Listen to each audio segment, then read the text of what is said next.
I come into contact with a lot of young people, and I found that a lot of these people know all my movies really, even better than I do. And they know all of Marty's films, and they know all of Brian De Palma's films and George Lucas's films, and they're getting to know all of Quentin Tarantino's three films. And, but what's happening is they don't know much beyond that. These words from Spielberg remind me of when I first came to film school. I'm often surprised by the number of students who are unaware of many classic and international films. Now, of course, there are exceptions, and I don't mean to disparage those who have never seen such films. However, I'm worried that many people have focused on movies from 1970s Hollywood onward. Personally, I'm a fan of Korean cinema. Those who have seen Korean films often bring up Oldboy. As great as it is, I feel that they are only scratching the surface. So today, I would like to compare 70s filmmaking with the Korean New Wave.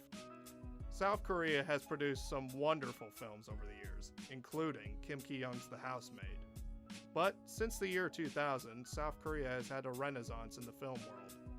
The renaissance to me walks along side by side with the movie brats of the 1970s. Just like them, many directors of the Korean New Wave came from film school to revolutionize their home country's cinema. Let's give a few examples. One of the most notorious ideas born during New Hollywood was the blockbuster. I could even make an argument for a South Korean filmmaker in that scale. His name is Bong Joon-ho.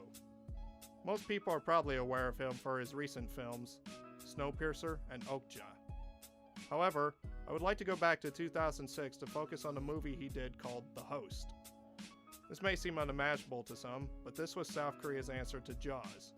Don't believe me? Just ask Quentin Tarantino, who says the following. Almost of all the filmmakers out there that I've seen in the last 20 years, Bong has that thing that 70s Spielberg had. Now, you look at the familiar premise of Jaws and find a shark swimming ominously in the water.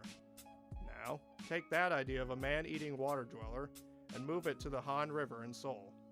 On top of that, while a movie like Jaws waits a while to show the monster, Bong Joon-ho has no interest in that. He introduces his monster within the first 15 minutes. Once released, The Host became a blockbuster in South Korea and became the highest-grossing film in the country. Now, when looking at the 70s, we often think of the great horror movies of its time: Halloween, The Texas Chainsaw Massacre, and the most notorious of them all, William Friedkin's The Exorcist. Once again, South Korea is ready to answer with Na Hong-jin's The Wailing. What begins as a regular police procedural slowly evolves into full-blown religious hysteria, with plenty of vomit-inducing scenes to boot.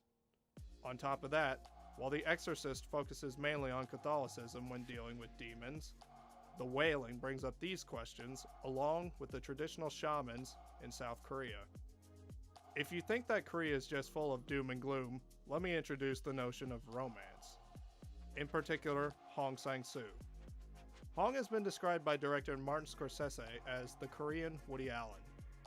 If you compare the complicated love life of Woody Allen to Hong Sang-soo, the idea doesn't seem so far-fetched. After all, both men have been notorious for their controversial love lives.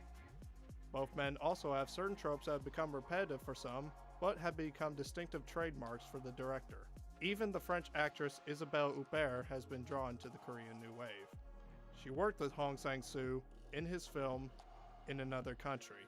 Those are just a few examples, and I haven't even gotten to how Yong Sang-ho's Train to Busan relates to George A. Romero's Night of the Living Dead, or Kim Ji-woon's A Tale of Two Sisters, and Stanley Kubrick's The Shining. I could do this with many other filmmakers I admire. I hope that this video has been a good tasting menu with different types of movies. However, the best advice I can give for getting into world cinema is to be as curious as possible. After all, the world is a big place, and seeing cinema from another culture's viewpoint can enlighten your own work and possibly your life.